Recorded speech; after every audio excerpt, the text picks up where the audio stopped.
नमस्कार, आदाब। मैं खुशबू अख्तर, पल-पल न्यूज़ के इस खास इंटरव्यू में आप सभी का स्वागत है। आज हमारे साथ मौजूद हैं अलीगढ़ मुस्लिम यूनिवर्सिटी के पूर्व छात्र अध्यक्ष, जिन्होंने अलीगढ़ से निकलकर मेन राजनीति में एक अहम जगह बनाई और उसी के साथ-साथ आप लॉ प्रोफ़ेसर भी हैं। तो सर, सबसे पहले पल-पल न्यूज़ में आपका स्वागत है और मेरा पहला सवाल इस वक़्त ये है कि किसान सड़कों पर है, लेकिन उसके बावजूद सरकार उनकी नहीं सुन रही है। तो कैसे आप देख रहे हैं इस आंदोलन को? क्योंकि 10 दौर की बात हो चुकी है। अब सरकार ने अपना रवैया भी क्लियर कर दिया है कि हम अपने रवैये से अडिग पीछे नहीं हटने वाले। तो कैसे देखते हैं आप? देखिए, मैं समझता हूँ कि कहीं न कहीं ये सरकार का अड़ियल रवैया है। बातचीत तो ज़रूर हो रही है, लेकिन बातचीत के साथ-साथ जो सरकार की जो मंशा होनी चाहिए, वो मंशा कहीं ठीक नज़र नहीं आ रही है। और मंशा मैं इसलिए कह रहा हूँ कि आप ये देखिए, जब पूरी दुनिया कोरोना से लड़ रही थी, तो जून में अध्यादेश यानी ऑर्डिनेंस के ज़रिए ये 3 कानून लाए गए। तो इतनी जल्दी क्या थी कि आप ऑर्डिनेंस के ज़रिए ये 3 कानून लाने की कोशिश कर रहे हैं। तो उसके बाद संसद खुलती है और चूँकि आपको पता है कि ऑर्डिनेंस जब आते हैं, उसको 6 महीने के अंदर संसद से उसको कानून के रूप में पारित कराना पड़ता है। तो सितंबर में सरकार ने संसद सत्र बुलाया और उसके अंदर ये कानून पास कर दिए गए और वॉइस वोट से ये कानून पास किए गए। तरीका ये होता है कि किसी भी कानून को पास करने से पहले उसको जो संसद की सेलेक्ट कमेटी होती है, उसके अंदर भेजा जाता है, ताकि जो उसकी निटी-ग्रिटीज़ हैं और भी वो किसी कानून से कहीं कॉन्ट्रडिक्ट तो नहीं कर रहा है या उसमें और भी कहीं सुधार की कोई गुंजाइश तो नहीं है, ये सारी की सारी चीज़ें सेलेक्ट कमेटी देखती है। तो आप ये देखिए कि सरकार बहुत जल्दी में है। जब कोरोना से दुनिया लड़ रही है जून में और सरकार अध्यादेश के ज़रिए ये 3 काले कानून लेकर आती है, उसके बाद सितंबर में इसको पास करा देती है और कोई भी बहस नहीं होती है। वॉइस वोट से ये कानून पास किए जाते हैं। किसी भी किसान संगठन को कंसल्ट नहीं किया जाता है। जैसे किसानों ने भी कहा है कि उनके करीब-करीब 40 ऐसे संगठन हैं जो अभी दिल्ली के बॉर्डर्स पे धरना दे रहे हैं, लेकिन किसी भी संगठन को सरकार नहीं पूछती है। तो जिनके लिए आप कानून बना रहे हैं, कम से कम उनको तो आप कंसल्ट कर सकते थे। उनसे वाइडर कंसल्टेशन सरकार को करने चाहिए थे और इसीलिए आप ये देखिए पिछले 70 साल के भारत के इतिहास में सरकार कह रही है कि कानूनों की ज़रूरत है, लेकिन जिनके लिए कानून बनाए जा रहे हैं, वो कह रहे हैं कि हमें कानून की ज़रूरत नहीं है। देखिए, सरकार को समझना होगा कि ये जो डेमोक्रेसी होती है, ये जनता के द्वारा होती है। जनता के हित में आप कार्य कीजिए। आप जीत ज़रूर गए हैं, मेजॉरिटी आपके पास ज़रूर है, लेकिन मेजॉरिटेरियन काम नहीं कर सकते आप। जीतने का मतलब ये भी होता है कि जो संख्या में कम है, आपको उनका भी ध्यान रखना है। लेकिन यहाँ तो ये हो रहा है कि किसान जो संख्या में बहुत अधिक है और शायद इनमें से बहुत सारे किसान ऐसे होंगे जिन्होंने सरकार को चुना भी है, सरकार को वोट भी दिया है। वैसे तो सरकार सबकी कहलाती है, लेकिन इन बहुत सारे किसानों ने सरकार को वोट भी दिया होगा, तो उन्हीं का ख्याल कर लेते। और जिस तरह का अड़ियल रवैया है इन तीनों कानून को लेकर, इससे साफ स्पष्ट है कि इन तीनों कानूनों का मकसद कुछ बड़े जो कॉर्पोरेट घराने हैं, उनको फ़ायदा पहुँचाने का है। क्योंकि कोरोना काल में जहाँ लोगों को अनाज चाहिए, वहाँ पर आप ऐसे कानून बना रहे हैं जिससे भंडारण असीमित का कानून आपने बना दिया कि अनलिमिटेड स्टोरेज कोई भी कर सकता है, होर्डिंग कोई भी कर सकता है। तो ये मैं समझता हूँ कि हमारी समझ से परे है कि जहाँ पर लोगों को अनाज चाहिए, लोगों को सुविधाएँ चाहिए, ऐसे में आप इस तरह का कानून बनाएँ जिसमें बड़े-बड़े उद्योगपति भंडारण कर सकें या होर्डिंग कर सकें। ये मैं समझता हूँ कि ये मेरी भी समझ से परे है और भारत के हर नागरिक की समझ से परे है कि कोरोना काल में ऐसे कानून क्यों बनाए गए। हफ़ीज़ साहब, मेरा आपसे ये भी सवाल है कि आप सपा के प्रवक्ता हैं, तो आप लोग अन्नदाता के लिए क्या कर रहे हैं? क्योंकि लगातार हम जो सोशल मीडिया पर वीडियोज़ आते देखते हैं कि जब भी छात्र सड़कों पर होते हैं, तो पुलिस सपाई जो छात्र हैं या उस संगठन से जुड़े हुए हैं, उन्हें सबसे ज़्यादा प्रताड़ित करती है। वो वीडियोज़ भी हमारे सामने आते हैं। तो मैं आपसे ये जानना चाहती हूँ कि अन्नदाता के लिए सपा क्या कर रही है? क्या ग्राउंड पर आप लोग मेहनत कर रहे हैं सर? देखिए, आप देखिए कि ये जो प्रोटेस्ट चल रहा है, इसमें किसानों का स्पष्ट रूप से मानना है कि वो किसी पॉलिटिकल पार्टी से नहीं है और वो किसी पॉलिटिकल पार्टी का वहाँ पर प्रोटेस्ट में चाहते भी नहीं। इसलिए हम प्रोटेस्ट में ना जाकर जो दूसरे तरीके हो सकते हैं, हम अपनी पार्टी को ये निर्देशित कार्यकर्ताओं को निर्देश दिया है कि किसानों के समर्थन में वो खड़े हों। हमने किसानों के समर्थन में तहसीलों पे, ब्लॉकों पे और डिस्ट्रिक्ट में धरना प्रदर्शन किए हैं और पहले दिन से हमारी पार्टी का स्पष्ट तौर पर मानना है कि ये तीनों काले कानून हैं जिसको सरकार को वापस लेना चाहिए।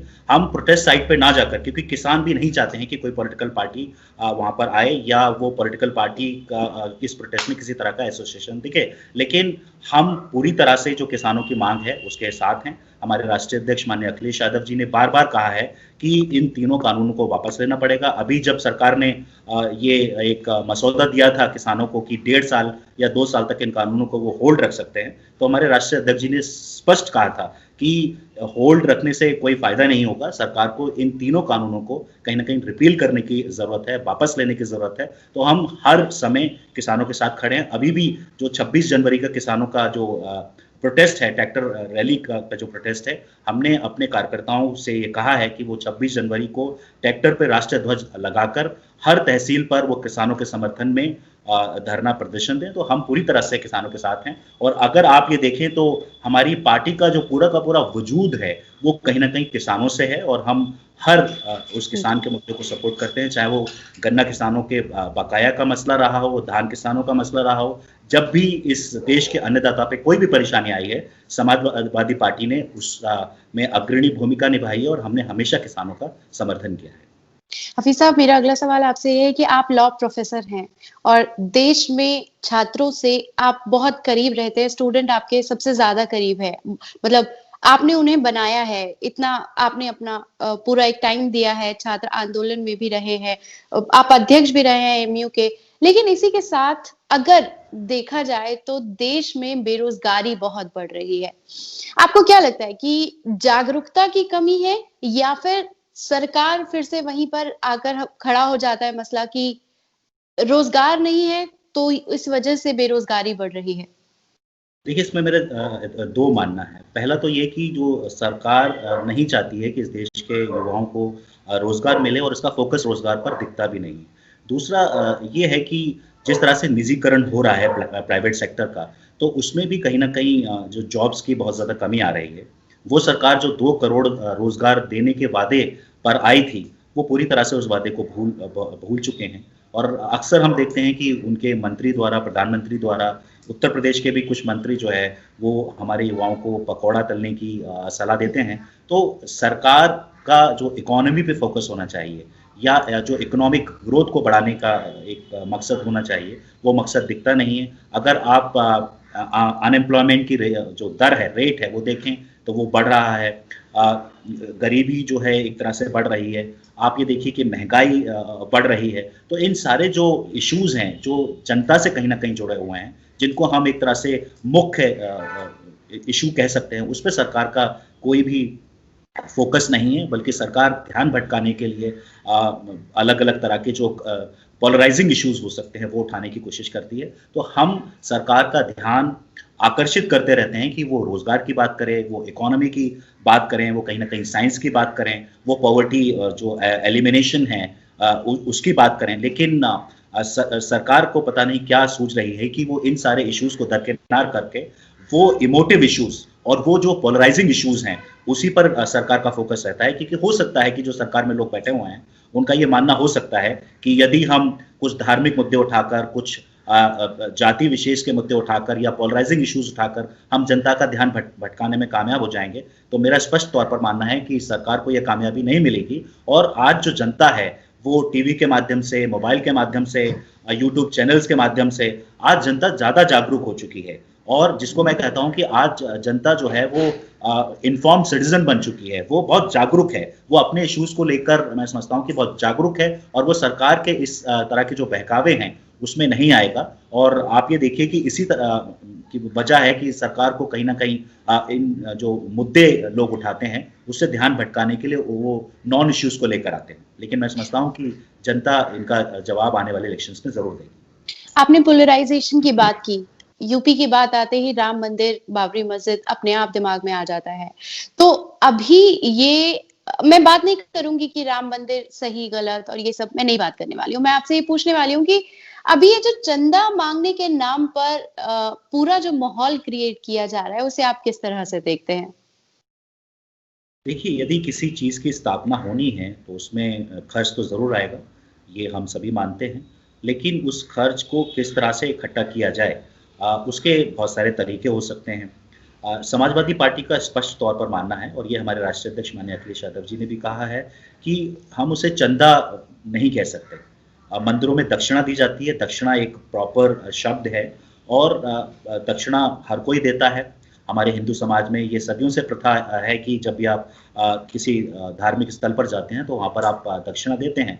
लेकिन भारतीय जनता पार्टी हमेशा, उसकी ये पॉलिटिक्स रही है कि वो धार्मिक मुद्दों को, इमोटिव इश्यूज को कहीं न कहीं उठाती है और अपने राजनीतिक फ़ायदे के लिए उसका इस्तेमाल करती है। अगर दक्षिणा लोगों से ली जाती है और स्वेच्छा से, यानी वॉलंटरी तौर पर लोग दक्षिणा देते हैं, तो मैं समझता हूँ कि इसमें कोई हर्ज नहीं है। लेकिन विश्व हिंदू परिषद और तमाम लोगों ने तो गुंडागर्दी करना उसके उसके लिए शुरू कर दिया गया है। और अभी जितने भी घोटाले सामने आ रहे हैं, चाहे हिंदू महासभा हो, विश्व हिंदू परिषद हो, उन सबका कहना है कि हम चंदा नहीं मांग रहे हैं, लेकिन घर-घर लोग आकर आपको धमका रहे हैं और पैसे मांग रहे हैं। देखिए, हमारी भारतीय सभ्यता रही है कि हमारी सभ्यता में हिंसा की कोई भी जगह नहीं है। जो लोग इस तरह की चीज़ें कर रहे हैं, उनकी निंदा होनी चाहिए, और मैं देख रहा हूँ कि लोग उनकी निंदा कर भी रहे हैं। हमारा समाज कभी हिंसा को स्वीकार नहीं कर सकता है, और जो भी लोग इस तरह की चीज़ें कर रहे हैं, उन पर फ्रॉड के लिए केसेस होने चाहिए, और उनको रोका जाना चाहिए, और समाज में मैं देख रहा हूँ कि लोग उनकी निंदा कर रहे हैं, उनको रोकने के प्रयास भी कर रहे हैं। हाफिज साहब, आप मुख्य तौर पर यूपी की ही सियासत से जुड़े हुए हैं, आप उसकी जमीन से जुड़े हुए हैं। तो अभी एक सर्वे सामने आया था जिसमें योगी आदित्यनाथ को सर्वे में बेस्ट मुख्यमंत्री की जगह नहीं मिली, तो राजनाथ सिंह ने कहा है कि वो मुझसे बेहतर है। तो कैसे देखते हैं इस वक्तव्य को आप? देखिए, इस देश में सर्वे कैसे होते हैं हम सभी जानते हैं। मुझ तक तो आज तक कोई सर्वे करने वाला आया नहीं, मुझसे कभी पूछा नहीं गया। तो ये आम आदमी की भी यही बात होगी। एक सर्वे ये आया था कि माननीय मुख्यमंत्री जी को 10 मुख्यमंत्रियों में जगह नहीं मिली थी। अभी एक चैनल ने और सर्वे किया है, उनको अब जगह दे दी है। इसी तरह से आप देखिए कि ये प्रोपेगेंडा भी होता है कहीं न कहीं, कि आप देखिए कि उत्तर प्रदेश सरकार के पैसे से टाइम मैगज़ीन में एक एडवर्टाइज़मेंट छपवाया जाता है, और कहा जाता है कि टाइम मैगज़ीन ने भी मुख्यमंत्री जी की तारीफ़ की है, लेकिन बाद में पता लगता है कि वो पेड एडवर्टाइज़मेंट था। तो एक तरह से उत्तर प्रदेश सरकार, क्योंकि हर जो अ, मुद्दा है उस पे विफल रही है, इसलिए वो अपनी नाकामी को छुपाने के लिए कभी टाइम मैगज़ीन में वो अपने ऐड छपवाते हैं, कभी वो किसी चैनल के ज़रिए से वो सर्वे करवाते हैं। तो हमारा इन चीज़ों पे विश्वास नहीं है, क्योंकि जनता समझ चुकी है कि किस तरह के लोग हैं। जो वादे करके आए थे, वो वादे उन्होंने पूरे नहीं किए। आज किसान की आप हालत देख लीजिए उत्तर प्रदेश के अंदर, खासकर जो धान किसान है उसकी हालत देख लीजिए, गन्ना किसान है उसकी हालत देख लीजिए। युवाओं को रोज़गार नहीं मिल रहा है। उत्तर प्रदेश के अंदर कोई भी ऐसी भर्ती नहीं है जो बगैर घोटाले के पूरी हुई हो। हर भर्ती में पर्चा, जो पेपर है वो लीक हो जाता है। तो उत्तर प्रदेश की जो दशा है, या क्राइम का ग्राफ जो है वो बढ़ रहा है कहीं न कहीं। तो मैं कहूँगा कि ये जो जितने भी सर्वे हैं, ये चैनल्स के ज़रिए या अखबारों के ज़रिए पेड सर्वेज़ होते हैं, इन पर हमारा कोई भी विश्वास नहीं है। आपने क्राइम की बात की, तो क्राइम के साथ-साथ एक अभी जो रेलेवेंट मुद्दा दिमाग में आता है वो लव जिहाद का आता है। तो आप उस लव जिहाद को जो यूपी में पेश किया जा रहा है, उसे कैसे देखते हैं? देखिए, लव जिहाद जो टर्म है वो एक तरह से मिसगाइड करने वाला टर्म है, क्योंकि लव जिहाद जैसी कोई चीज़ नहीं होती है। हाँ, लोग कन्वर्ट होते हैं, लेकिन कन्वर्ट होने के कारण हैं। कारण ये है कि जब आप स्पेशल मैरिज एक्ट में जाते हैं, तो स्पेशल मैरिज एक्ट का जो सेक्शन 5, 6 और 7 है, उसमें 30 दिन का पब्लिक नोटिस देना पड़ता है। तो जो भी जोड़े होते हैं, या जो युगल होते हैं, जो शादी करने वाले होते हैं, उनको अगर 30 दिन का पब्लिक नोटिस दिया जाएगा, और वो मैरिज ऑफिसर जो होता है, उसके दफ्तर में उसको किसी ऐसी जगह पे चिपकाना होता है जिसको हर कोई देख सके। तो चूँकि वो लोग नहीं चाहते हैं कि उनकी इन्फॉर्मेशन उनके माँ-बाप तक पहुँचे, या जो कट्टरपंथी संगठन हैं, जो हमेशा इन चीज़ों के खिलाफ रहते हैं, उन तक पहुँचे। और अक्सर ऐसा होता है कि मैरिज ऑफिसर के दफ्तर से ही इन्फॉर्मेशन लीक हो जाती है। तो जो स्पेशल मैरिज एक्ट में प्रावधान है, उससे मैरिज और खतरे में पड़ जाती है, मैरिज के अंदर अड़चनें पैदा हो जाती हैं। इसलिए जो कपल है, उसमें से एक कपल ये सोचता है कि जो स्पेशल मैरिज एक्ट में कठिनाइयाँ हैं, लोग जान जाएँगे, उनके माता-पिता जान जाएँगे, क्योंकि माता-पिता से बचने के लिए वो शादी कर रहे हैं। क्योंकि हमारा समाज जो है वो एक तरह से पैट्रियार्कल है, प्रतिसत्तात्मक समाज है, जिसमें इस तरह की इजाज़त नहीं दी जाती है कि जाति से बाहर जाकर या धर्म से बाहर जाकर आप शादी कर सकें। इसलिए मैं समझता हूँ कि 1954 में स्पेशल मैरिज एक्ट बनाया गया था कि जब इस तरह की परेशानी आए और अंतर धार्मिक या अंतर जातीय शादी लोग करना चाहें तो स्पेशल मैरिज एक्ट में कर सकें। लेकिन जिस वक्त स्पेशल मैरिज एक्ट बनाया गया था उस वक्त कंजर्वेटिव एलिमेंट्स और प्रोग्रेसिव एलिमेंट्स को खुश करने के लिए, दोनों को करने के लिए कंप्रोमाइज किया गया कि शादी तो अलाउ की जाएगी लेकिन प्रोसीजर इस तरह का बना दिया गया कि उसमें कपल के लिए बड़ी कठिनाइयां थी। अभी कुछ लोग दिल्ली हाई कोर्ट और सुप्रीम कोर्ट गए हैं सेक्शन 5, 6, 7 को असंवैधानिक करार देने के लिए कि इसमें उनको कठिनाइयां आती हैं कि जब आप अपने पर्सनल लॉज में शादी करते हैं, चाहे वो हिंदू लॉज में शादी करें या मुस्लिम लॉज में शादी करें, तो आपको नोटिस नहीं देना पड़ता, लेकिन स्पेशल मैरिज एक्ट में आपको नोटिस देना पड़ेगा। कहने का मकसद ये है कि शादी यहाँ भी हो रही है, पर्सनल लॉज के अंदर भी हो रही है और स्पेशल मैरिज एक्ट के अंदर भी हो रही है, तो ये भेदभाव क्यों? एक में आपको 30 दिन का नोटिस देना पड़ेगा, एक में आपको नोटिस नहीं देना पड़ेगा, तो ये कहीं ना कहीं डिस्क्रिमिनेटरी है। आर्टिकल 14 का वायलेशन है, आर्टिकल 19 का वायलेशन है, आर्टिकल 21 का वायलेशन है, और इसलिए कुछ लोग सुप्रीम कोर्ट गए हैं और सुप्रीम कोर्ट में उन्होंने मांग की है कि जो ये नोटिस की रिक्वायरमेंट है ये खत्म होनी चाहिए। एक और मैं आपको चलते चलते बता दूं कि इसमें एक और है कि आपको टेम्पररी रेजिडेंस दिखाना पड़ता है, यानी 30 दिन का नोटिस देने से पहले आपको ये दिखाना पड़ेगा कि हम 30 दिन से तक एक जगह रहे हैं और उसी जगह के मैरिज ऑफिसर को आप एप्लीकेशन दे सकते हैं शादी की, यानी टेम्परेरी रेजिडेंस आपको 30 दिन का दिखाना पड़ता है, उसी के बाद जो 30 दिन का पब्लिक नोटिस आप दे सकते हैं। तो ये दोनों ही रिक्वायरमेंट मैरिज को बहुत ज्यादा कठिन बना देती हैं, जो कि पर्सनल लॉज में इस तरह की कोई रिक्वायरमेंट नहीं है। तो जो 30 दिन के पब्लिक नोटिस के रिक्वायरमेंट और 30 दिन के टेम्परेरी रेजिडेंस की रिक्वायरमेंट की वजह से स्पेशल मैरिज एक्ट के अंदर भी मैरिज बहुत कठिन हो जाती है। तो लोग रास्ता क्या निकालते हैं कि एक जो कपल है उसमें से एक कन्वर्ट हो जाता है, और कन्वर्ट होने से मैरिज बहुत आसानी से हो सकती है क्योंकि पर्सनल लॉज में आपको 30 दिन का नोटिस नहीं देना पड़ता। अब जो ये लॉज आए हैं, जैसे एंटी कन्वर्जन लॉज कहा जा रहा है या जिसे फ्रीडम ऑफ रिलीजन का लॉज कहा जा रहा है, इसमें क्या है कि अब आप if you convert for marriage, तो इसको उन्होंने कहा है कि ये इलीगल है, आप मैरिज के लिए कन्वर्ट नहीं कर सकते। देखिए, कन्वर्ट करना जो है वो किसी का भी संवैधानिक अधिकार है, और सुप्रीम कोर्ट की इस तरह की जजमेंट है कि the movement you express your belief in some faith you get converted, यानी जैसे ही आपने किसी दूसरे धर्म में आस्था जताई तो आप कन्वर्ट हो जाते हैं, आपको किसी को नोटिस देने की जरूरत नहीं है। लेकिन जो ये लॉज बनाए गए हैं उत्तर प्रदेश के अंदर, इसमें 60 दिन का नोटिस देना पड़ेगा कि डिस्ट्रिक्ट मजिस्ट्रेट को, और उनसे एक तरह से परमिशन लेनी पड़ेगी। तो कन्वर्ट होने के लिए आर्टिकल 25 में किसी भी अथॉरिटी की परमिशन की जरूरत नहीं है। जैसे ही मैंने किसी दूसरे धर्म में आस्था दिखाई, मैं कन्वर्ट हो गया। तो मेरी समझ से जितने भी ये लॉज, जिनको लव जिहाद लॉज कहा जा रहा है, मेरी समझ से ये तो लव जिहाद जो शब्द है वो एक गलत शब्द है, लेकिन फिर भी मान लें कि जो ये लॉज पास किए गए हैं ये असंवैधानिक लॉज हैं, क्योंकि एक चीज इसमें ये है कि जो हमारे जो कॉमन जो क्रिमिनल लॉज होते हैं, यानी जनरल जो क्रिमिनल लॉज होते हैं, इसमें जो बर्डन ऑफ प्रूफ होता है, यानी साबित करने का जो चीज है वो प्रोसिक्यूशन पे होती है। लेकिन इस यूपी के लॉज में या मध्य प्रदेश का लॉज उठाकर देखें तो इसमें बर्डन ऑफ प्रूफ पार्टीज पर डाल दिया गया है कि अब पार्टीज ये प्रूव करेंगी कि जो उनका कन्वर्जन जो है वो सही है, बगैर किसी फोर्स के है, बगैर इंटिमिडेशन के है, बगैर एल्योरमेंट के है, पार्टीज को प्रूव करना पड़ेगा, जो मैं समझता हूँ हैवियर बर्डन है पार्टीज के लिए, क्योंकि पार्टीज स्टेट के सामने कुछ भी नहीं है। ये बर्डन ऑफ प्रूफ स्टेट पे होना चाहिए, लेकिन यहाँ reversal of burden of proof हो रहा है इन लॉज के अंदर। जो जर्नल लॉज ऑफ क्रिमिनल जो general principles of criminal law हैं, उसकी कहीं ना कहीं खिलाफ वर्जी है, और इसलिए मैं कहता हूं कि इस तरह के जो लॉज हैं वो अनकॉन्स्टिट्यूशनल हैं। अब सुप्रीम कोर्ट में ये लॉज चैलेंज हुए हैं, मैं समझता हूं कि सुप्रीम कोर्ट इस पर जरूर गौर करेगा, और आने वाले वक्त में सुप्रीम कोर्ट इन सारे के सारे लॉज को अनकॉन्स्टिट्यूशनल करार देगा, ऐसी मेरी चाह भी है और ऐसा मैं सोचता हूं।